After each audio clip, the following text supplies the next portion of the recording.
Welcome back to the Sick and Successful podcast.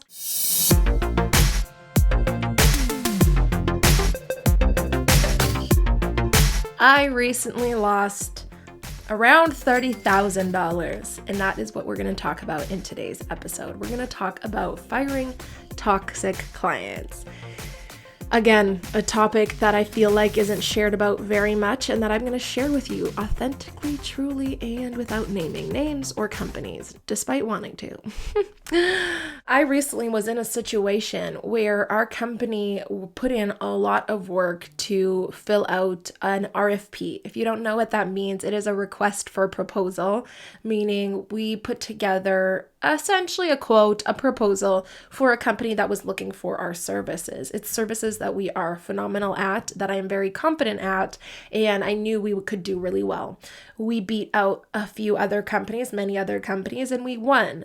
What that means is that we got the business and we started doing the business, and instantly there were many red flags. And so I want to bring this up because I know no matter what industry you're in, no matter what business you run, you're going to run into toxic clients. And there have been so many times, literally from the beginning of being an entrepreneur, that I allowed toxic clients to change my view on business, to make me extremely stressed, to make me not want to continue, to make me upset, to take much more space in my brain than they should have. And I kept them on because of the financial aspect of it, because I knew that it was money coming in, because of the security of having a client. And I urge you to fire all the toxic clients ASAP, because it feels great, especially if you have employees and a culture that you're trying to create. Keeping toxic clients can really damage that. So let me tell you this story of how I lost $30,000 by firing a toxic client. It is still a stressful conversation for me, completely upsetting. But let me do my best to share it to you to hopefully help you not get into this situation or to exit it as quickly as possible. So like I said, there were red flags right off the bat. This client did not want to follow our process, tried and true process that really helps us create the best results, right? We have questionnaires for all of the different services that we offer, and the questionnaires ask very pointed questions so that we can create products that are phenomenal, that really hit home, that make a difference, all of the things we stand for. And the client didn't fill out the questionnaire for the longest time. And we had like 2 or 3 meetings prior to them filling out the questionnaire. And that doesn't work for us, because a lot of the times when people say something in a meeting, they're just spitballing or they're brainstorming. But when they fill out a questionnaire in depth and they think about it, they're talking about things they know, they're talking about their business. You can see there's a lot that us as a company can see. So just for context, a questionnaire is an important step of us being able to create great work, right? And so red flag number 1 was that the client wasn't doing our processes, wasn't doing our steps. And so, we are accommodating, and there are times where people are busy and things like that. So we are understanding, of course. So it wasn't a flag that was like, oh, this isn't going to work, right? The client would have I don't want to use words that aren't correct, but very different personalities. For example, in our meetings, they would be very accommodating. They would be very sweet. They would be just a nice person to get along with in the meetings. And it was exciting. And we were all excited about the projects. And then multiple times in the middle of the night, we would get emails that were, let's just say, over the top. There were a bunch of bullet points that would ask very random questions that we addressed in the meetings many times. Questions, for example, like, are your employees overseas or are they international? Even though we would talk about some of our employees are in the Philippines. There was just it was like, we're only going to use Microsoft Word going forward. We cannot use any other thing. Like, it was like very micromanaging, but also in, it's hard for me to explain without showing you the emails, but let's just say 3 a.m. emails, very off-putting all the time, multiple times, I think 3 or 4 times within less than a month span of working together. So that was another red flag. And then when the client finally filled out the questionnaire, it was, let's just say, they didn't, to say the least. They put answers like, we already spoke about this, we already spoke about this, we already spoke about this, and would link to generic website links that didn't answer the questions, essentially hardly answered any of the questions that we needed to create the product that they were looking for. And once we started on our side of the business, or side of doing the work, executing, it was a lot harder for us to do everything because we didn't have any of the information we needed. Essentially, they were expecting us to read their minds. And that is something that as a company, we're really great at executing and doing and giving suggestions and making amazing products, but we can't read other people's minds, just like I'm sure you can't. After us getting to work, we had put together internally a timestamp and a timesheet to track our progress and to track what we were doing. We were getting started, and we set up a meeting for a Thursday, and on a Wednesday night, we got another email, or actually I think 3, very, again, interesting emails. And that second last one was quite of a red flag for me. I was really questioning if this was going to work. They were questioning what we were doing. They were questioning. It's hard to tell you without context. I am not the best storyteller, but I do want to get this point across. So essentially, there was a bunch of emails, just the client wasn't feeling comfortable. So I sent along our timesheets, I sent along everything, and I said, we have a meeting tomorrow to discuss. And so in that meeting is where things completely fell apart, and where I decided it was no longer worth the amount of money. Well, was the second last step of where I decided to fire this client.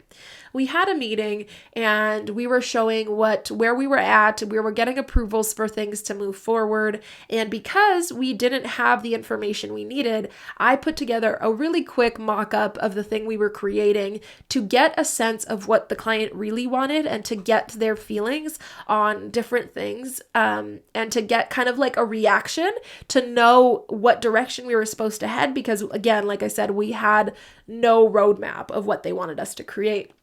And on this meeting, the person was very rude, just incredibly rude, incredibly disrespectful to me, but also to my employees. So my employees are from the Philippines. They are, not all of them, but some of them, many of them are from the Philippines. They are incredibly, incredibly intelligent, so talented, they are educated, they know what they're doing, they have experience. Like, the work that they do is next to none. To be honest, has been hard to find over here. And I'm able to pay them significantly more than they made at corporate jobs, than they made after university. And so my relationship with my girls, whether they're in Canada, in the States, in the Ukraine, or in the Philippines, doesn't matter to me. Like, they all are so important to me. They are such a valuable piece to my company, and disrespect one of them and I am gonna go for you. So in this meeting,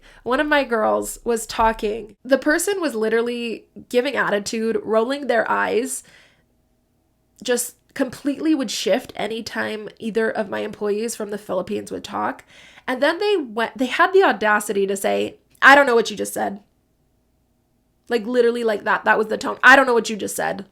And then when they would talk to me, they were much nicer, much more, just in that moment, I get goosebumps thinking about it right now, because I was so angry and I didn't show it, and I am upset about that. I didn't stand up for them in the call. I wish I did. I wish I would have stopped right there and said, excuse me. But I didn't, because I mean, truly, because I grew up in corporate, because I have a face, I have a mask that I can put on with rude customers so that we can get the job done. And the difference between corporate and running my own company is hell to the no. Hell to the freaking no. And am I going to allow that to happen? So after the meeting, I had kind of like a round table with the two employees that I had on that call, and I apologized. I was dumbfounded. I couldn't believe what had just happened, and we had a conversation, and they were much, much more nice than I would have been. And it was on a Thursday. The Friday was a day off, and over the weekend, it was just such a heavy weight on my shoulders. Like, this isn't a client I want to work with. This isn't a person that I want in our atmosphere. And I am never going to allow my employees to be treated like that. Like, racism is not something that I'm going to allow in my company. It is an asset for me to have international employees. It is an asset for us to be worldwide, to be global. We are able to make work that other companies aren't. We are so great at what we do, and we have different visions. We have different views on life. We have different perspectives, and that's what makes us phenomenal. That's obviously I'm passionate about this because I'm getting angry. Take a deep breath. I am not allowing anyone in my sphere, employees, contractors, or clients, to ever be disrespected like that. And then the final cherry on top came when we had a task that we committed to on that call that was due Monday morning. Monday morning for a specific time, they had a meeting that we needed to get something done for. It was due at 8:30 in the morning. They then rescheduled, I believe the night before, to that meeting moved to 8 a.m. My team was working on those tasks at 3:43 specifically a.m. the night before. So Sunday night, because they are in the Philippines, they had hours to complete the task. We never set a deadline. It was just needed to be ready for when they started the meeting. And literally this client at 3:43 our time sent, just to be completely frank, crazy emails. The subject of the email literally is ex-employee did not deliver. And then in the email, it goes on to say, this was a simple task. Your employee did not deliver. I am not confident in moving and work with you guys because they did not deliver. This email is actually at 11 p.m. the night before. So we still had plenty of time. And for context, we agreed to it Thursday night at the end of the business day. Then we had Friday off because it was a holiday. And this was due Monday. So the client was expecting us to work on the weekend, which we do not do. We work on Monday, which was at 3 a.m. our time, because some of my employees work earlier due to their time. They work whenever they can, which is something this client knew because that is a thing. Whatever. It doesn't matter. It literally says, I need people who can create content with limited direction, and I am not sure that will be possible with working with people overseas. What? They go on to say, I need to see stuff right away to feel blah, blah, blah, blah, blah. The next email says, I need you to join the meeting at noon today without your employees so that we can have a conversation. I had meetings all Monday, in-person meetings, so was not able to attend the meeting with them. And I was fuming. I ended up crafting an email late at night. I think it was like midnight, just saying termination of agreement. I will read a portion of what I said to you said to them because I can actually read that to you since it is my words. I titled it Termination of Agreement. It is an extremely long email with literal timestamps, with receipts, with screenshots of what we were doing, letting them know some of the red flags. And then just the beginning of what I said about the whole racist situation was the main reason we were unable to continue to work together is that we have a clear standard of civility we hold for communication internally and externally, and we do not tolerate the mistreatment of anyone on our team.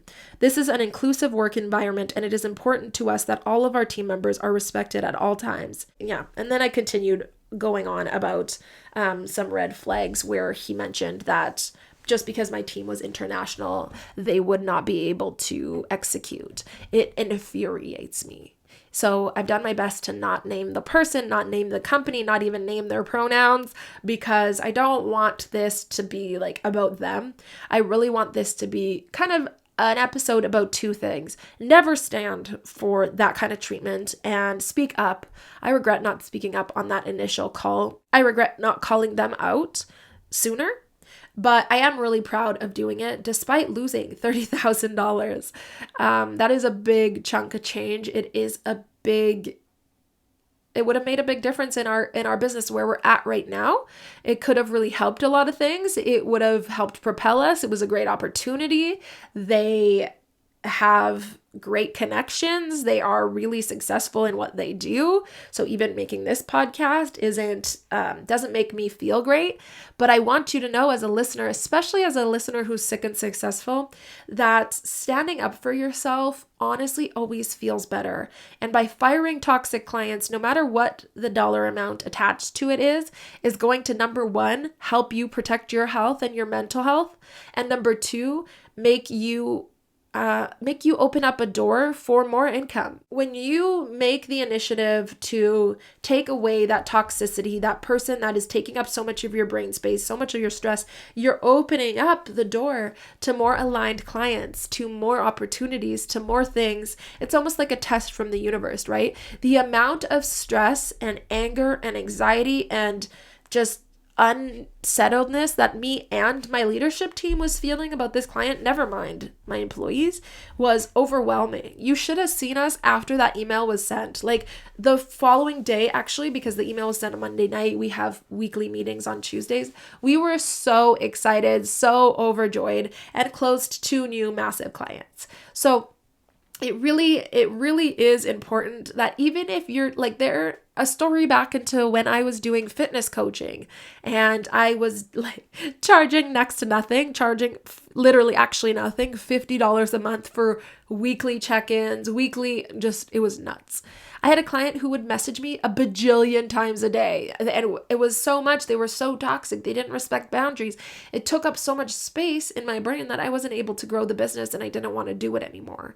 So I want this to be a little bit of a story to show you what we stand for and don't stand for, and just to share an experience I had that really impacted my life and my employees' life, but also to be kind of a thought-provoking episode for you to look back and think, or for you to do an audit in your own life, in your own business, on who's toxic and who's draining your energy right now. Energy is like a cup of water. We have it or we don't. It fills by other people or it gets depleted. And we need to surround ourselves with people who fill up our energy cup. Fill up our enthusiasm, fill up our happiness. That is my whole team. My whole team is like, I love them all, but there have been people, not recently, but in the past, there have been people on our team that drained the crapola out of me or out of my leadership team and my employees. And they had to go ultimately, right? Because it is important to create a culture, a community, an atmosphere of people who align. Sometimes that means really, really hard decisions. Really, really hard decisions. Fortunately, this decision wasn't hard for me. It wasn't a decision I felt like I could make or wanted to make. Like, what do I mean by that? It wasn't a decision that I felt like I would have ever continued after those comments. You know what I mean? So it wasn't a hard decision for me to make at that point. But there are times where you have to let go of a toxic client just because they're draining you. We had to do that earlier this year, where there were a couple clients that just weren't a right fit because of different views, different opinions, different ways of life, different expectations. And the best thing you can do for you, for your company, and even that client, is let them go. Let them go. It might feel really uncomfortable. It might feel very unnatural to say no to business, but you're doing them a favor and you're doing yourself a favor. This client would have never been happy with the work that we did because they looked down at us, because they didn't believe in us, because they didn't have confidence in our work because we were an international team. But so they would have never been happy with the work no matter what we did. So it is a win-win on both sides. And one quick last thing, please make sure that you go and subscribe to our YouTube channel. It is a passion project for me, and I would love to have you guys over there. Subscribe to our YouTube channel. It is so much fun. Leave a comment. Tell me that you're watching. Tell me if you have a toxic person in your life. Let's go all chat over there, okay? I will see you over on YouTube, and I will respond to every single one of your comments. Remember, dream big, it's possible for you, and your next version of success is around the corner. Mwah.